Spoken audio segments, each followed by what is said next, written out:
এই দেশ নষ্ট করছে কারা? যারা কলম ধরা শিখছে তারাই দেশকে খাইছে। কথা বলেন।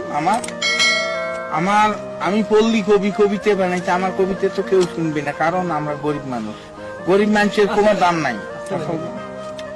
তা এই যুক্তি হলো কি জানেন, কেয়ামতের নমুনে জানি কিন্তু মানি না, গোনাগার দুযুগী হবে সে কথাও তো শুনি না। গুন্ডে পান্ডা হারাম খোর তারে হলো তোর দিন দুপুরে মানুষ মারে তারে হলো দুনিয়া। কেয়ামতের নমুনে জানি কিন্তু মানি না।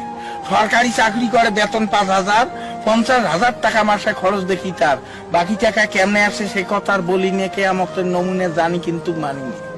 ডিজেল ভেজাল, পেট্রোল ভেজাল, অকটেন ভেজাল, পদ্মা মেঘনা যমুনা অর্থাৎ কোম্পানি ভেজাল। কেয়ামতের নমুনে জানি কিন্তু মানি না। ভেবে কয় রাধাবত সরকার মানুষ হওয়া কি ছিল দরকার, পশু হওয়া ছিল ভালো, আখিরাতের কাজ করি না অর্থাৎ পরকালের কাজ করি না।